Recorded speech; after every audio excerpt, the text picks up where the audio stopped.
All right, I said this about the Packers last night. The Packer games all kind of feel the same. Aaron's good. Bunch of splash plays. Defense doesn't make anybody terribly uncomfortable. Aaron plays a victim after the game. I'm just so used to all these. But, I mean, what did I learn?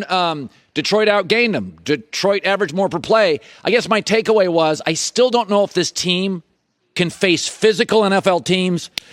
Baltimore, we know Tampa. What did you learn last night? I don't think I learned a ton. Did you?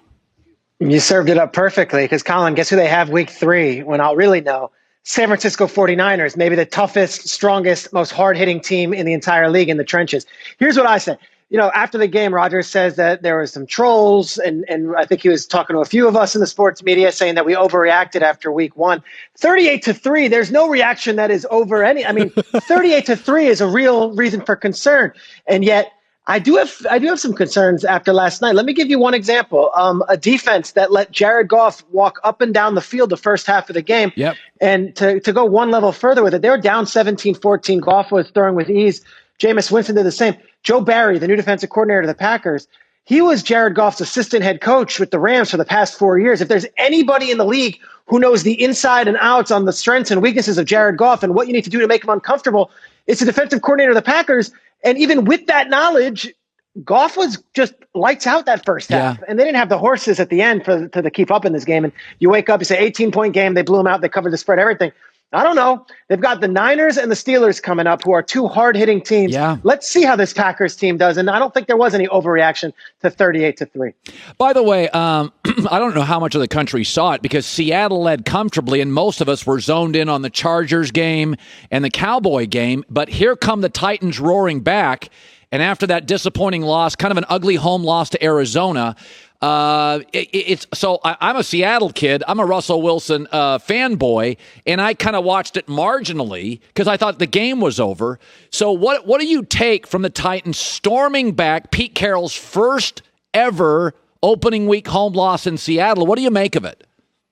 They were up 30-16 in the fourth quarter and lost that game, and we can easily go to the Seattle side of it, or we can go to the Tennessee side of it, which I want to do. And I can tell you, I spoke to guys in that organization all last week. They were embarrassed last week. They got beaten up. They got bloodied.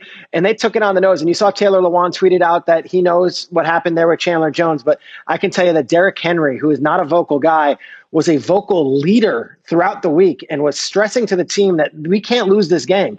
They fall down 30-14. And if you saw, Henry was chirping. 35 carries, had what Derrick Henry was supposed to do that first game. It shows the resilience of this Titans team. Vrabel called out Julio Jones after the first week, and that was kind of his way of showing the rest of the team anybody is open for criticism. Not after that game. You're not going to be skating by. Julio was great. Derrick Henry was great. What a testament to Vrabel and that offensive staff for getting this team going in the second half there to win this game. Now it's anybody's division. They're wide open. If they were 0-2, we'd be really hitting the panic button. Huge win for Tennessee and the morale there in that building.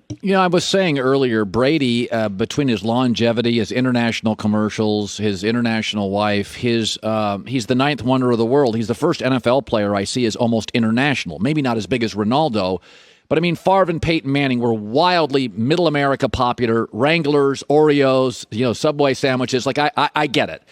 Tom feels like he's moving into an international space because even LeBron at 36, he's getting hurt all the time. I don't even know where I saw this, but they were talking about his release time a couple weeks ago. Yep. And I'm like, I watched them Sunday. Schrager, and my takeaway is I honestly think he throws a better ball today than 10 years ago. I'm dead serious.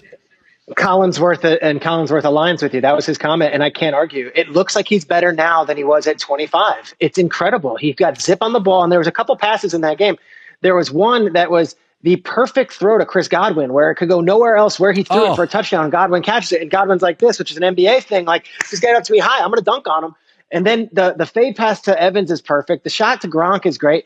And then even when he was out of the pocket and he was scrambling and then he slid, he almost went for it. He almost jumped over and went for it. And you're like, at this rate, he probably could. 9 touchdown passes, looks as good as anybody. And the stat that you'll see all week, he's on pace to have more touchdown passes in his 40s than in his 20s. And he might break that before he turns 45. Like, that's how fast trajectory he's having in this stage of the game. I can't wait for this matchup because it's the Rams versus the Buccaneers. It's on Fox. You'll have Troy and Joe and, of course, Aaron on the sidelines. And there's so much to it And yet, I just don't know how the Rams can stop Brady in this offense. They have been so red hot since last year's bye week. An unbelievable performance. This is the first game ever in his career, Super Bowl or otherwise, Tom Brady's playing in the city of Los Angeles. International, for sure. I'm with you. And I think at the very least, he's Hollywood now, too. It's interesting. The Western divisions, NFC, AFC West. I mean, hell, the Raiders are 2-0. Okay, like Broncos. I mean, it really. You look at the West, and you're like, we may have 6 or 7 of the 10 best teams in the league are all West. Green Bay, maybe have. It's interesting because we know Detroit's in a rebuild, and we know Chicago can't figure out the quarterback. We always think Minnesota is up for a fight. They have now lost twice, crazy losses, and I'm not sure if this team can recover. I mean, you tell me right now, Minnesota is where are they at? Where, because I think we both thought coming into the season they would be far improved from last year. Look, everyone said this offseason their defense got fixed. Well, they gave up 661 yards so far in 2 games, so the defense is not fixed. The question is, does Zim have it in him to galvanize this team around 2 crazy losses? You mentioned the week 1 where Dalvin Cook fumbles in overtime in Bengals territory. They lose. Okay, this week's game was so crazy against Arizona. Some of the strange things, like 52-yard field goal is made by the kicker earlier in the game, but then he misses an extra point, misses a 37-yard chippy. That's fine. The crazy part is this, though. Arizona threw a pick 6. Arizona threw another interception. And Arizona had one of the dumbest penalties you'll ever see where they roughed the punter and gave the Vikings 4 more downs. Yeah. And they still won the game. Like, they're 0-2. This is where Zimmer, as a head coach, it's a fork in the road because this thing could get away from them fast. They could go to 0-3, and then that's all she wrote and goodbye. You don't make the Super Bowl if they're 0-3. But if they win this week, they could point to the fact we lost 2 weird ones the first 2 weeks. We still got one of the best running backs in the game. We still got a competent quarterback, and we got 2 of the best wide receivers. Let's go and do this. I think this is a fascinating week 3 after 2 bizarre losses, inexplicable losses for a franchise that has suffered several in their history.